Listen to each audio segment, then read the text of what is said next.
Good evening, friends. Today evening we are going to talk about IQ, the intelligence quotient. And we are going to talk not what it can achieve, but we are really going to talk from a perspective that A, it is overrated, and B, it can sometimes become a big stumbling block for you, if not the cause of your destruction. Now, one thing I'd like to clarify right in the beginning is that we are not here to compare IQ and EQ, the emotional intelligence. Of course, there's a whole new management literature which talks in terms of the requirement of EQ, the emotional intelligence, where you require self awareness, you require empathy, you require motivation, you require self regulation, you require social skills. And people have argued that this is far more important to be successful in life in general, especially in the corporate environment, in the office environment, than mere IQ. But that is not the objective of our talk this evening. We are going to focus as to how IQ is overrated and how there are some of the pitfalls that one needs to avoid. But there is another story for another day, that I feel that the basic concept of EQ has been lifted directly from our holy scriptures, more particularly the Bhagavad Gita. But then that is another story for another day. And similarly, when we are talking of IQ, we are not comparing it with hard work. And there's a whole literature as a hard working person can make up for his lack of intelligence, so on and so forth. Right now, we are going to focus on IQ itself in this small talk. I think the first stumbling block which a highly intelligent person sometimes faces is what I would call as paralysis by overanalysis. He's got sharp mental faculties and mental acumen, and therefore he tends to overanalyze the situation and go into such depth that the matter becomes more and more complicated. Rather than a solution being found, it kind of gets into a labyrinth of complexity. So that is what I would call as paralysis by overanalysis.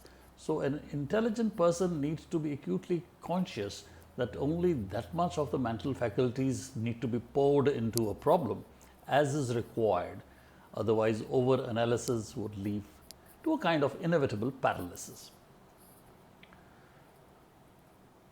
The second point which I'd like to emphasize is the fact that an intelligent person sometimes gets hooked on to precision, to accuracy, to preciseness. I've often said it is better to be approximately correct than to be precisely wrong. So if you're doing some mathematical calculations, the whole idea is to see whether a particular venture is going to be profitable or not, or what is going to be the internal rate of return, or in how much time you'll get your cash back. But sometimes a person with a high IQ will get more parameters than are required, get into number crunching, and come out with an answer or a solution which may either be too optimistic or too pessimistic. So what I would say is that an intelligent person or a person with high IQ needs to be aware that high precision is not always required, and as I said, it is better to be approximately correct than to be precisely wrong.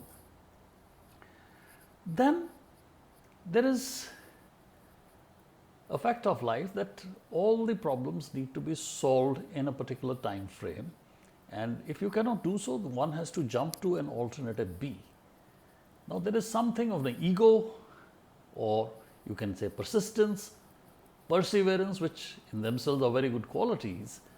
But an intelligent person sometimes tends to stick with a particular approach for more long or longer than is necessary. For instance, even in competitive examinations where you want to answer, let's say, 10 questions, he may get stuck onto question number 2 and put disproportionate amount of energy, effort, and ultimately time at the cost of even failing to answer the remaining question with the type of performance that he is capable of.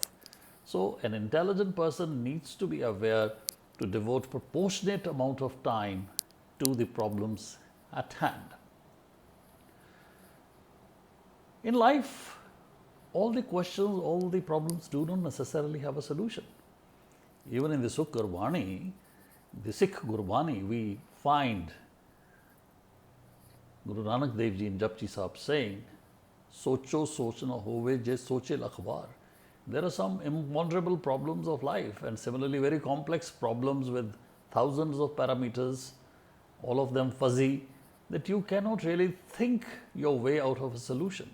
So an intelligent person needs to know that ideal solutions may not be there, and therefore first degree approximations would be better. So this is something which a person with high IQ needs to be aware, that there need not always be precise solutions, and therefore you need to bank upon coming with good approximations than precise solutions. And conversely, some of the problems of life, including business, they may throw multiple solutions at you.